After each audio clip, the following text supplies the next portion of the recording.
Meus irmãos, nós vamos iniciar o estudo, ou a continuidade do estudo no livro de Êxodo. Nós estamos estudando no capítulo 20, versos de 1 a 17. Nós já fizemos a exposição dos versos de 1 a 11. Agora, hoje, eu pretendo encerrar os versos de 12 a 17.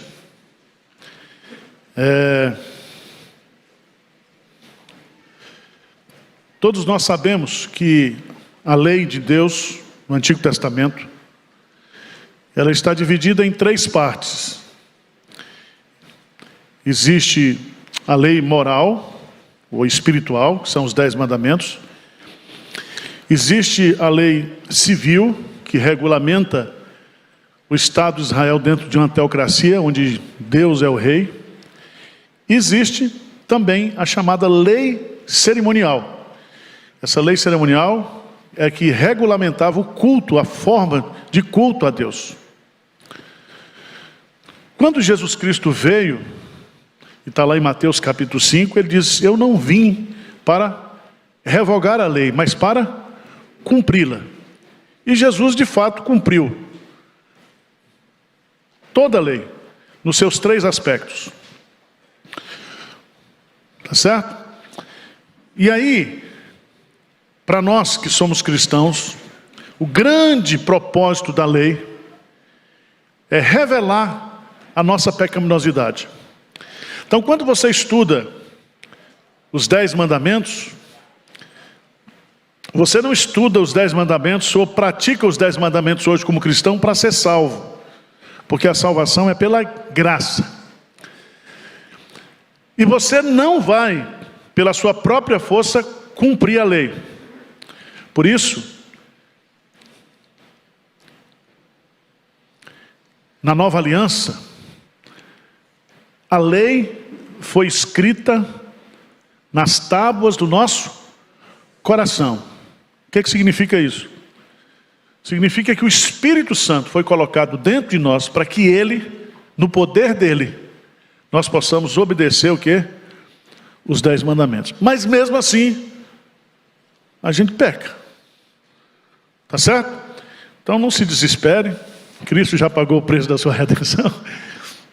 Mas a gente tem como propósito, por amor a Deus, aquele que me ama, guarda os meus mandamentos. Êxodo capítulo 20, de 12 a 17, diz assim: honra teu pai e tua mãe, para que se prolongue os teus dias na terra, que o Senhor Deus, teu Deus, te dá.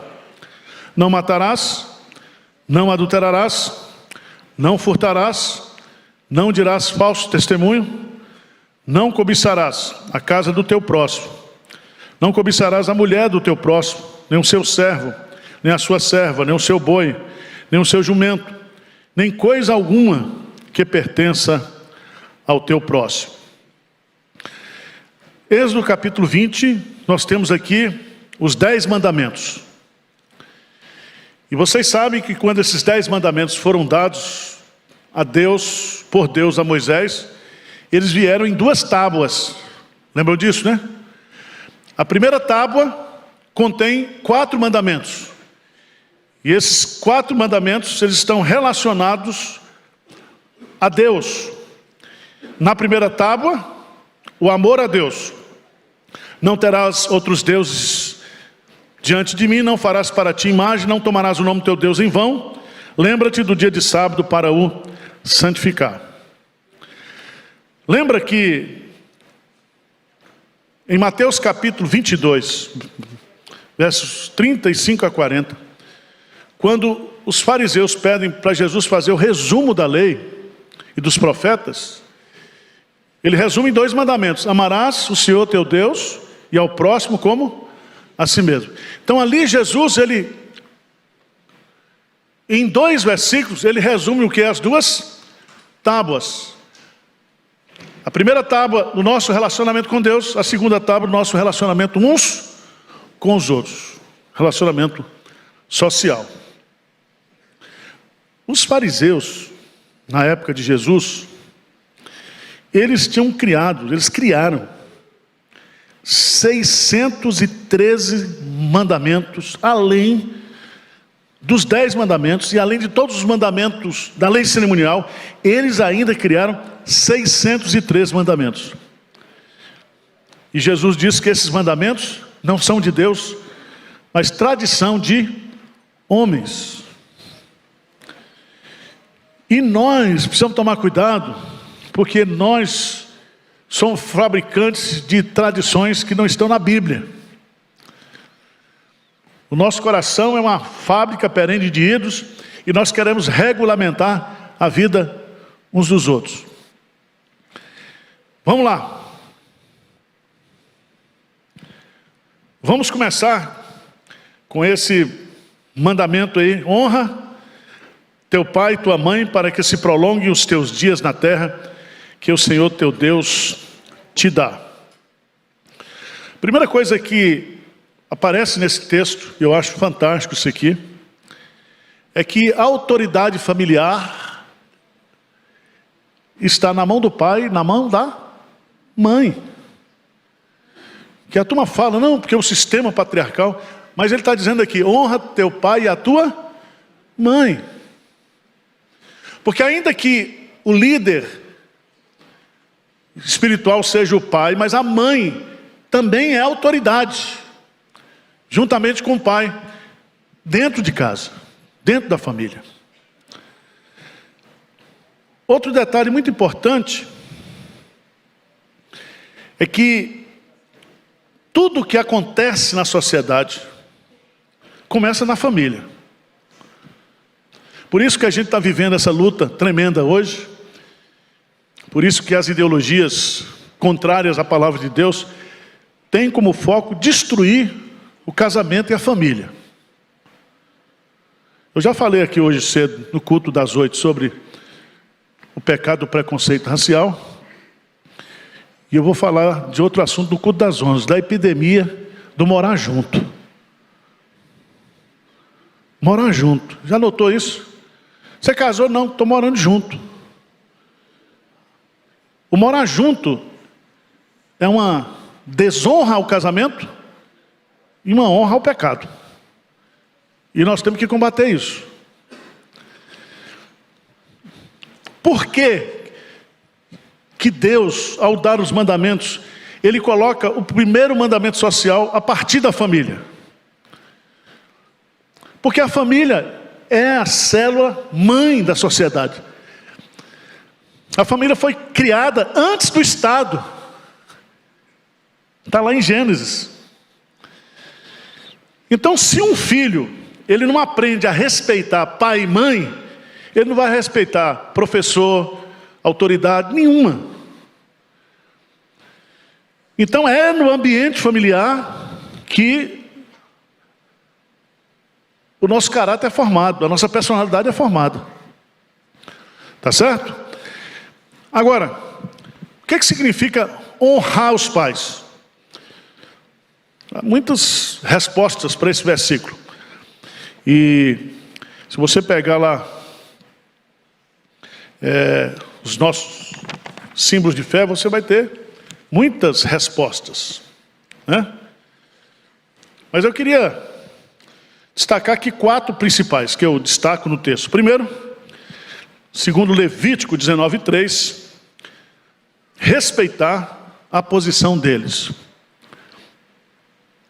Respeitar a posição. Existe, meus amados irmãos, uma gradação de autoridade que procede de Deus, passa por Jesus Cristo, vem para o homem e para a mulher. É uma ordem natural. Vocês se lembram que no contexto do Antigo Testamento e no contexto dos cristãos mais antigos, tinha sempre aquele negócio de bênção mãe, bênção pai. O casamento, ou um novo casamento, o casamento de um filho e de uma filha, tem que ter a bênção do pai e da mãe. E se seu pai e sua mãe disser para você que esse casamento não vai dar certo, é melhor você acreditar. Sabia disso? Você não vai construir uma nova família desonrando pai e mãe. O que é que diz Levítico 19:3? O que é que diz lá? Hein? Levítico, capítulo 19, versículo 3. Vamos ler juntos? Está na tela aí. Cada um respeitará a sua mãe e o seu pai, e guardará os meus sábados. Eu sou o Senhor vosso Deus. Respeitar, reverenciar, tratar com dignidade, isso é honrar. Segundo, amar e valorizar os pais. Valorizar os pais. Você que é filho de crente, você não sabe o quanto você é abençoado por Deus pelo fato de ter nascido num lar crente, ter uma mãe crente, um pai crente, que o levou, que o trouxe para a igreja. Provérbios, capítulo 31, versículo 28. Eu gosto muito dessa expressão. Veja que está lá, Provérbios 31, 28. O que é que diz o texto da palavra de Deus? Acharam aí?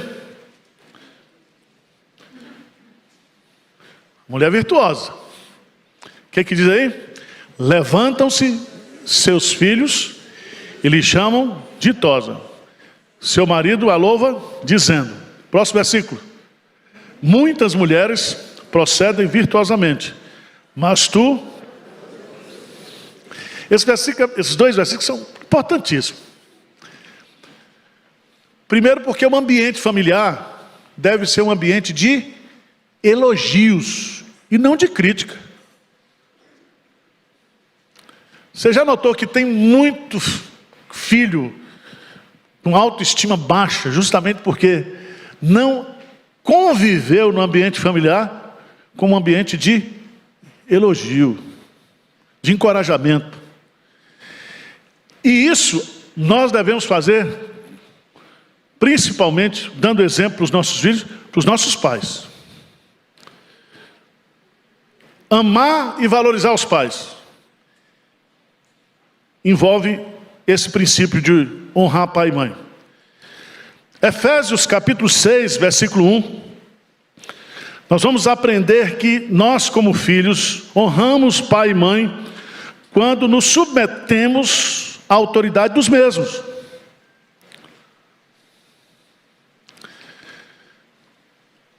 E eu quero dizer uma coisa para você, sendo seu pai crente ou não,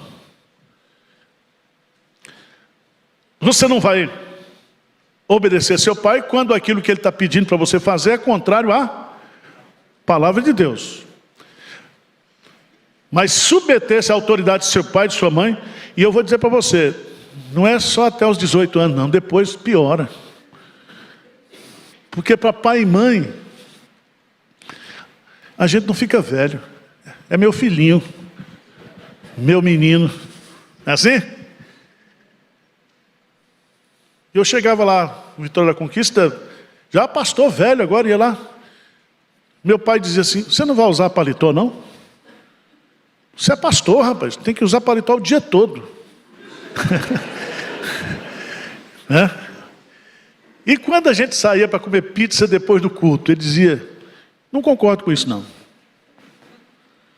Crente mesmo, quando termina o culto, vai para casa. Vai discutir com um barulho desse, né? Mas a gente respeitava no sentido de levar em consideração. Irmãos, você e eu precisamos entender que quando você honra o pai e a mãe, você está honrando a quem? A Deus. A Deus. E nós, como filhos, que quem está na minha faixa etária, está vivendo dois dramas. O drama dos filhos que estão saindo de casa, nascendo os netos, e os pais que estão morrendo, passado de 90 anos. Você tem que ficar assim, vai lá, vem cá. E os pais dão muito trabalho quando ficam velhos. Porque velho gosta de chamar atenção, é ou não é? Arruma uma queda todo dia, arruma uma doença, arruma uma dor. Tem que ter paciência. Quando eu ligo para minha mãe, eu não pergunto mais, está doendo? Porque se eu desse mote para ela, ela vai falar. É desse jeito. Submeter a autoridade dos mesmos. Quarto, aceitar a disciplina e a instrução dos mesmos. Veja lá Provérbios capítulo 1. Veja que coisa maravilhosa. Provérbios capítulo 1, versos 8 e 9. O que é que diz a palavra de Deus? Vamos dizer juntos? Filho meu, ouve o ensino de teu pai e não deixes a instrução, porque serão diadema de graça para a tua cabeça e colares para o teu pescoço. Eu acho isso muito interessante, porque o ensino do pai e a instrução da mãe não é ensino e instrução acadêmica, tá? É ensino para a vida. Então eu trabalhava com meu pai na gráfica e ele dizia para mim: o homem tem que ter palavra. Se você marcou tal dia para entregar o serviço, você tem que entregar. Vocês estão entendendo o que eu estou dizendo? Quer dizer, o que o pai e a mãe passou para a gente não foi a instrução acadêmica, a educação formal. Foi o caráter. Foi a formação. E com todos os defeitos que nós pais temos, nós erramos na criação dos filhos. Quem disser que é pai e mãe e sabe criar direito, está mentindo. Então nunca caia na besteira de escrever um livro, 10 passos para criar filhos perfeitos. Isso não existe. Porque às vezes a mãe ou o pai, eles foram criados num contexto que eles não havia expressão de sentimento, de carinho. Aí ele vai tratar você friamente também. Aí você diz assim: não, quando eu casar, lá em casa vai ser diferente. Aí você reproduz tudo de novo, mesma coisa. Então toma cuidado. Agora, irmãos, vamos para o outro mandamento. Alguma coisa mais desse mandamento? Se a gente for entrar mais detalhes, tem aqui um monte de coisa. Não posso esquecer que qual é a razão para o quinto mandamento? Há duas razões. Primeiro, longa vida na terra prometida. Esse é o único mandamento com promessa. Você vai ser abençoado. Irmãos, pode ter certeza, o cara que desonra pai e mãe não tem sucesso na vida. Não vai para frente. Ele pode ter um sucesso aparente, mas ele não tem a felicidade, a alegria de viver, mesmo tendo prosperidade material.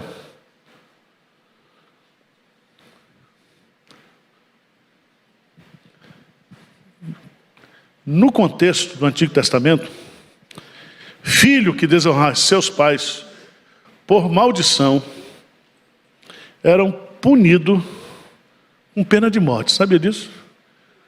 Filho rebelde, filho que destratava pai, o pai e a mãe iam lá, chamavam o sacerdote e mandavam apedrejar. Claro, hoje não é assim, pega leve, né? Hoje são os filhos que estão apedrejando pai e mãe. Porque nós estamos também com um defeito muito certo hoje, que se chama filholatria. Nasce um menino na casa, pronto. O rei sou eu. E agora tudo gira em torno daquela criança. E aí nós estamos criando uma sociedade ou uma descendência sem limites, sem entender que o mundo gira em torno dele, que se chama narcisismo. Pode observar hoje, o comportamento de muitos adolescentes, de muitos jovens, é de total narcisismo. A relação com pai e mãe não é uma relação de sujeição. Ele dita para o pai e a mãe o que ele quer. Mas o texto vai nos ensinar que um filho jamais sobreviverá bem se desonrar pai e mãe. Ok? Vamos para o outro mandamento. Não matarás. Não matarás. Quero lembrar vocês que eu expliquei aqui que exegeticamente, quando o mandamento diz não matarás, ele está dizendo promover o quê? A vida. Quando o mandamento diz não furtarás, o mandamento está dizendo para você, vai trabalhar vagabundo. Está entendendo? Então o mandamento, para você não ficar só não. Quando o mandamento, exegeticamente, quando você entende o não, é porque o sim é recomendado. Aquilo que é proibido no não, é recomendado no sim. Então vamos ver aqui, que esse mandamento não matarás, está ligado a tirar, ou a intenção de tirar a vida. Jesus Cristo aprofunda isso lá em Mateus capítulo 5, que se você tiver ódio no seu coração pelo seu irmão, você já cometeu o quê? A quebra desse mandamento. Não sei se você já observou esse detalhe. Vamos lá para Mateus capítulo 5, rapidamente, só para... Mateus capítulo 5.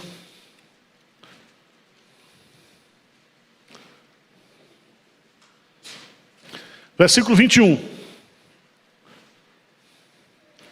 Mateus 5, 21. Ouvistes que foi dito aos antigos, não matarás. E quem matar estará sujeito a julgamento. Veja o que é que Jesus diz. Eu, porém, vos digo, que todo aquele que sem motivo se irá contra o seu irmão, estará sujeito a julgamento. E quem proferir um insulto a seu irmão, estará sujeito a julgamento do tribunal, e quem lhe chamar tolo estará sujeito ao inferno de fogo. Jesus aprofundou.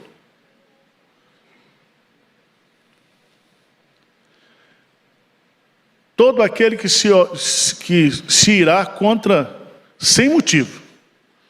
Então vocês mulheres, que têm a mania de se irar contra nós maridos, sem motivo, vocês estão cometendo a quebra. Sabia disso?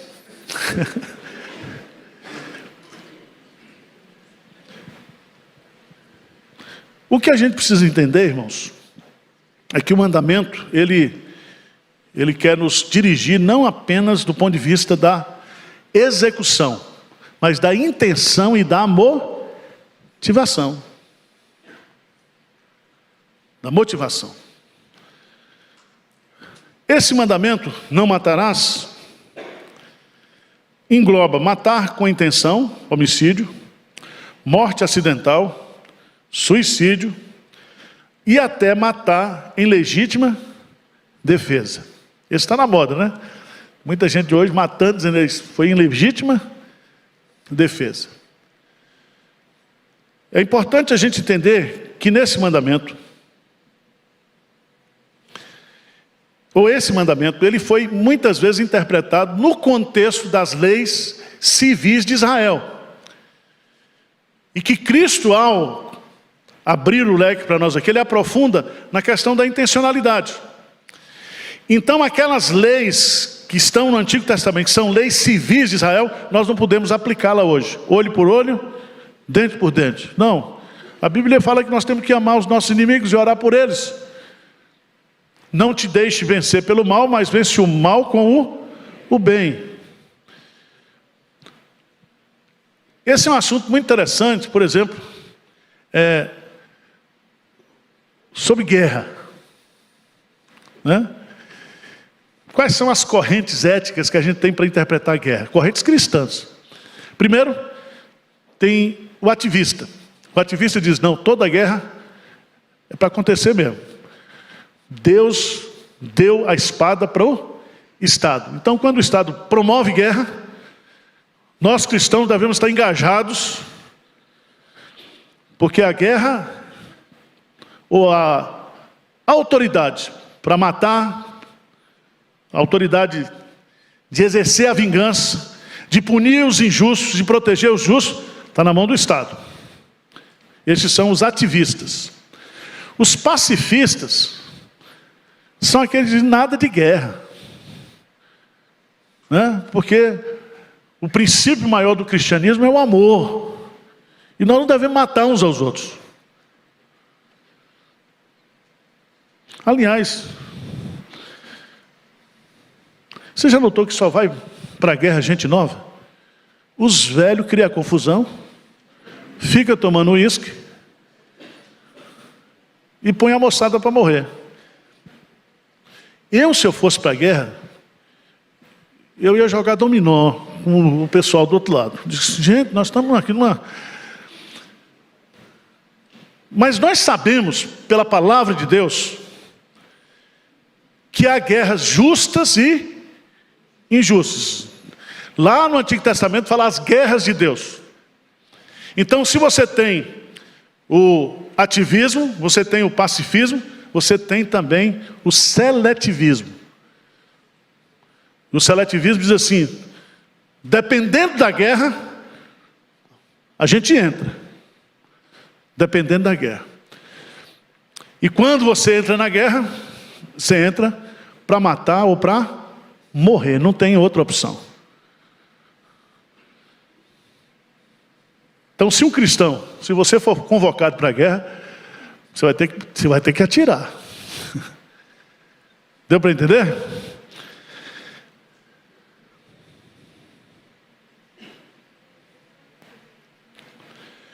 O sexto mandamento proíbe o tirar a nossa própria vida, ou a do nosso próximo, injustamente, e tudo aquilo que para isso concorrer.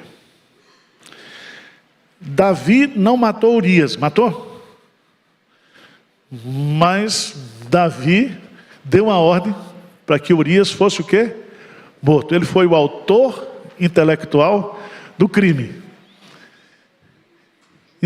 Então isso é para a gente entender que você tem que fazer tudo para que esse mandamento ele seja cumprido e que você não cometa aquilo que está proibido. Vamos adiante.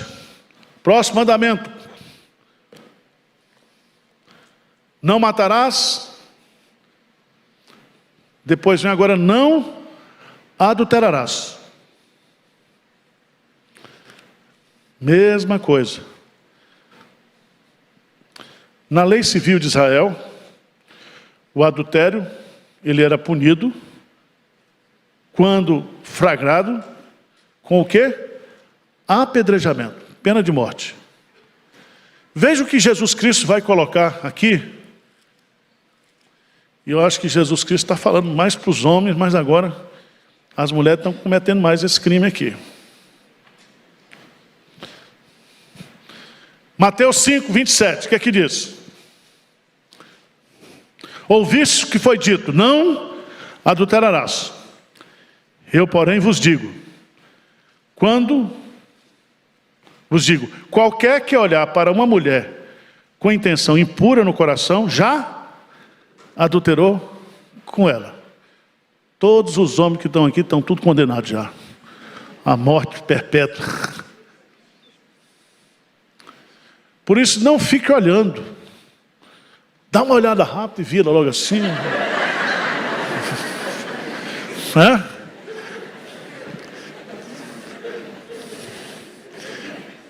O pastor Samuel Falcão dizia, capricha na primeira olhada para não cair na segunda. Então, dá uma olhada, admira como obra da criação de Deus, né?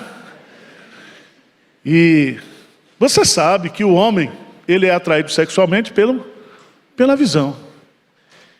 E você sabia que as mulheres sabem disso? E umas capricham mesmo? São armadilhas também. Mas eu estou impressionado é que hoje as mulheres estão pedindo mais o divórcio. As mulheres estão bebendo mais. Passo num barzinho aqui, pode olhar. Está aquela mulherada bebendo. E com certeza aprontando. Veja, irmãos. Estou colocando isso, não é que eu tenho nada, eu não sou misógino, tá? Eu só estou colocando, constatando um fato hoje, do comportamento. Eu estou assim, vendo que grande parte dos homens hoje, essas novas gerações, estão em crise, eles não sabem o que é ser homem. Até aqui na igreja tem curso para homem, tem um MENAP. Pelo amor de Deus.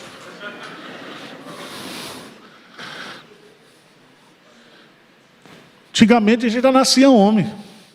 Não precisava de check-up, né? O cara já sabia o que era. Nós estamos vivendo aí, por conta dessa questão do avanço da mulher em todas as áreas. A questão do crescimento aí, da ditadura gay também, do homossexualismo. Tem muito homem em crise. E se você estiver no armário, em nome de Jesus, eu vou pegar um martelo, um prego, vou bater na porta desse armário e virar a ponta. Deixa essa Thalita aí, não diga Thalita cume. Saia, Thalita. Não, Thalita fica aí em nome de Jesus. Repreende essa Thalita. Vocês estão rindo, mas é sério. E é cada armário é um cavanhaque, voz grossa. Sangue de Cristo tem poder. Toma cuidado. Diz o texto sagrado, no versículo 29 de Mateus 5: se o teu olho direito te faz tropeçar, arranca e lança de ti, pois te convém que se percam dos teus membros e não seja todo o teu corpo lançado no inferno. Se a tua mão direita te faz tropeçar, corta e lança de ti, pois te convém que se perca dos teus membros e não vá todo o teu corpo para o inferno. Isso se chama, irmão, não é castração não, tá? A psicologia pode dizer isso. O que está colocando aqui é que você tem que mortificar os seus desejos pecaminosos, tanto do coração, quanto dos olhos, quanto das mãos. Tá certo? Fiz a pergunta: pastor, crente pode ir na boate? Se for com a sua avó, pode. O que crente vai fazer em boate? Me diga uma coisa. É pecar ou não? Você vem para a igreja para fazer o quê? Para cultuar a Deus. Você vai para a boate para pecar. Porque lá é um lugar que mulher não paga para entrar, que a luz é negra, que a música é assim. Então é um ambiente propício para você o quê? Pecar. O que você tem que fazer? Fugir de toda o quê? A aparência do mal. Porque não existe ninguém forte diante do pecado. O pecado muitas vezes é a ocasião.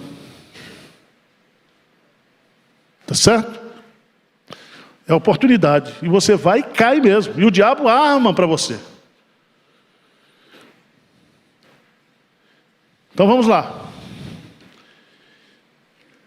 Não adulterarás. Esse é o 7º mandamento. O que é o adultério? É a violação do leito conjugal. O adultério compreende 3 ilícitos sexuais: o adultério, a fornicação e a prostituição. Esses termos são rigorosamente idênticos, Só que muitas vezes a prostituição se aplica ao solteiro, a fornicação ao solteiro. E o casado é chamado de adultério.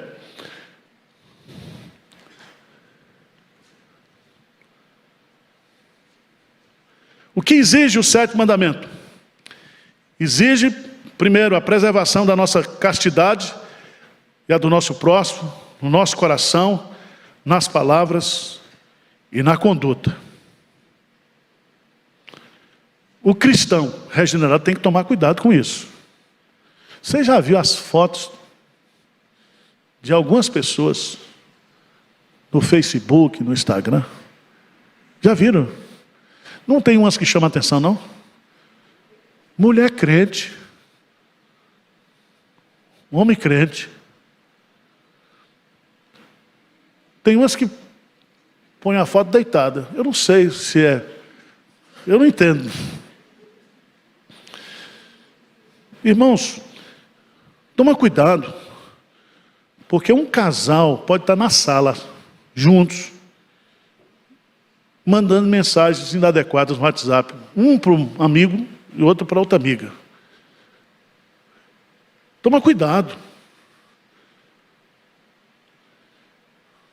Já falei para vocês aqui, um dia eu recebi no meu e-mail para homens acima de 55 anos. Mulher de 55 anos. Para ter encontro secreto, entrar nesses negócios aí. Eu falei, Deus me livre.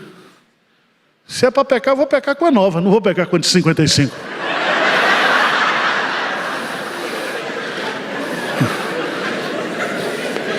Bode velho gosta de capim novo, não é? Está tudo mudado. E as mulheres velhas querendo rapaz novo? Você se passou dos 50, não faça mais tatuagem, porque não vai ser tatuagem. Vai ser uma coisa horrível, porque tatuagem em pelanca não funciona. Não funciona. Meus irmãos, o 7º mandamento proíbe todos os nossos pensamentos, palavras e ações impuras. E tudo começa onde? Na cabeça. Você começa a pensar, e aí a coisa vai desembocar.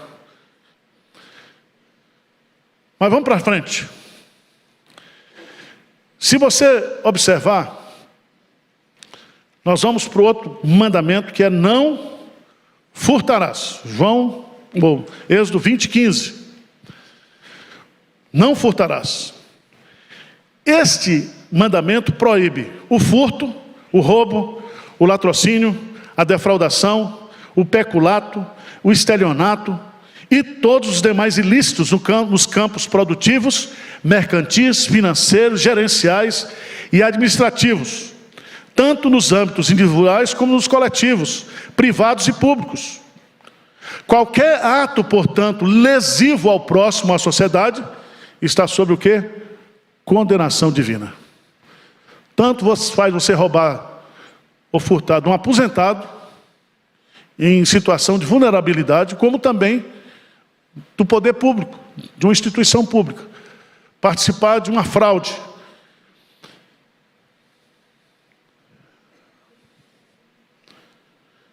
Esse mandamento é muito importante, não furtarás, porque ele estabelece o direito de propriedade. O que é seu, o que é meu. O seu direito começa quando termina o meu.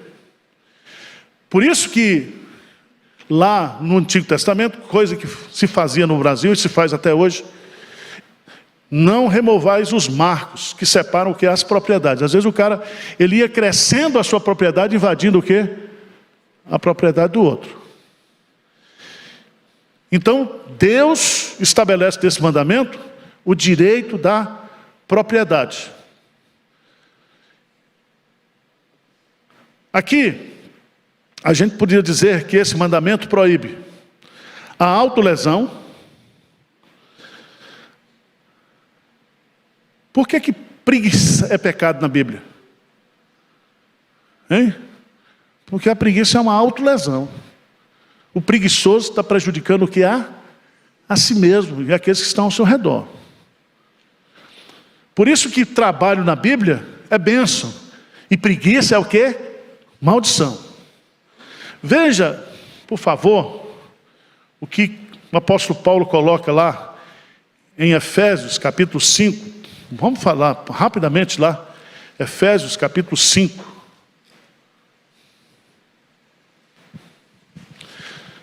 Versículo 28. Diz assim: aquele que furtava, não furte mais. Antes, trabalhe fazendo com as próprias mãos o que é bom, para que tenha com que acudir ao necessitado. Então, você furtava no passado. Furtava. Roubava, quebrava esse mandamento. Você agora se converteu, é uma nova criatura. Então você tem que parar de furtar. Mas, preste atenção, santificação é mudança de hábito. Você deixa de furtar, substitui esse hábito de furtar pelo hábito de trabalhar. E trabalhar com as suas próprias mãos. E agora, ao invés de você furtar, porque você não trabalhava do outro, você vai estar agora trabalhando para ter, e ao invés de furtar o outro, você vai abençoar o quê? A vida do outro. Vê o texto, o versículo aí. Aquele que furtava, não furte mais, antes trabalhe, fazendo com as próprias mãos o que é bom, para que tenha com que acudir ao necessitado. Você agora não quer o do outro, você agora é um trabalhador crente, você vai abençoar a vida do outro. Vocês estão entendendo? Mesma coisa com a mentira. Você era mentiroso? Para de mentir e começa a falar o quê? A verdade. Santificação é transformação de hábitos, é mudança de hábito. Mas, irmãos, voltando lá para o furto,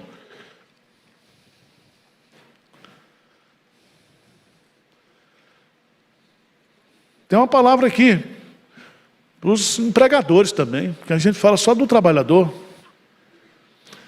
Esse mandamento aqui também é para o governo,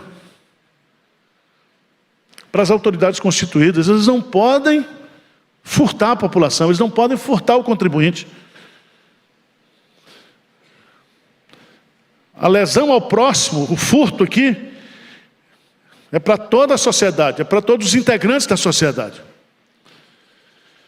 Mas vamos adiante, falso testemunho. Você acha que tem hoje isso, falso testemunho? Se fosse na versão atual, dizia fake news. Não pratique o quê? Fake news. O 9º mandamento: não dirás falso testemunho contra o teu próximo. Numa sociedade patriarcal, tribal, como era o povo de Israel, a justiça era feita direta e imediatamente através do testemunho de 2 ou 3 pessoas. E se lavrava a sentença e não tinha processo, não tinha nada, não tinha promotoria. Chegava lá e, através do testemunho de 3 pessoas, o cara já estava condenado ou absolvido. Então esse mandamento está dizendo assim: não dê um testemunho falso para prejudicar o outro. Se você tem um testemunho para dar, você dá um testemunho o quê? Verdadeiro, abençoador. Mas, meus amados irmãos, esse mandamento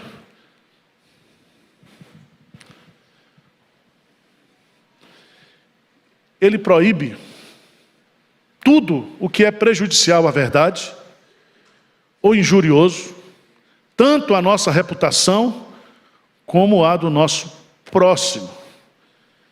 Isso aqui sabe o que significa? Não seja mentiroso quando você for falar a seu respeito e a respeito de outra pessoa. A mentira, ela não é somente incompatível com a verdade, é a sua negação e a sua destruição. Quem mente está destruindo a verdade, está negando a verdade. E quem é o pai da mentira? O diabo, que mente desde o princípio. Se nós somos filhos de Deus, nós devemos dizer a verdade uns aos outros, com amor, etc, etc, mas nós temos que ser verdadeiros. Às vezes até a gente exagera, eu mesmo. Exagero. Uma senhora lá em Olinda, era pastor lá, nasceu a criança dela, e ela já estava bem avançada na idade. E a criança era feia demais. E ela chega para mim numa felicidade tremenda. Pastor, olha que coisa linda. Eu olhei. É diferente. É diferente. É exponencial. Tem hora que, se você for verdadeiro demais, o quê? Você vai criar conflito. Mas aqui é o falso testemunho, né? É você mentir deliberadamente. Por fim, irmãos, o 10º mandamento. Qual é? Não cobiçarás. Por que não cobiçarás é o 10º mandamento? O que vocês acham? Por que não começou com não cobiçarás?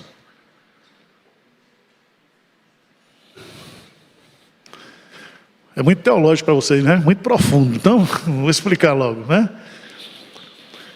Esse mandamento, não cobiçarás, ele está na base de todos os outros.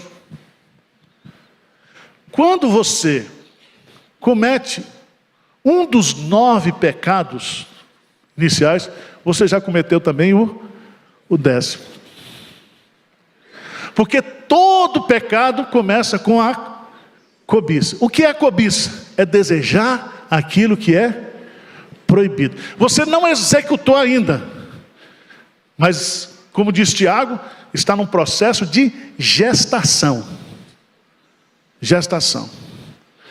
Dr. Francis Schaeffer, falando sobre santificação no livro dele, A Verdadeira Espiritualidade, ele coloca lá, ele faz uma análise profunda sobre esse mandamento, dizendo, se nós combatermos a cobiça do nosso coração, já na raiz, a gente não vai cometer os outros mandamentos, não vamos quebrar os outros mandamentos. Tá certo? Veja no pecado original. Diz claramente lá, que o fruto era agradável aos olhos. O fruto era desejoso. E o diabo trabalhou na cobiça. Se você fizer isso, você será igual a Deus. Mas Deus tinha dito, não comerás. Se comeres, certamente o quê? Morrerás. Então, irmãos, se a gente quer trabalhar santificação na nossa vida pessoal, tem que combater isso na raiz. Porque esse mandamento cobiça, ele não é um mandamento externo, né? Você cobiça externamente? Todos os outros mandamentos são atos externos, mas a cobiça não. A cobiça é dentro, ninguém vê. Você está cobiçando. Não cobiçarás. O quê? Hein? Como é que ele começa aí? A casa. Desejar o patrimônio dos outros. Se você vai furtar, ou se você vai matar o outro, tudo começa com a cobiça porque o outro tem. A mulher, não cobiçarás a mulher do teu próximo. Todo adultério começa com cobiça. E aí vai, tudo que você vai fazer, todo o percurso da desobediência começa com a cobiça. O 10º mandamento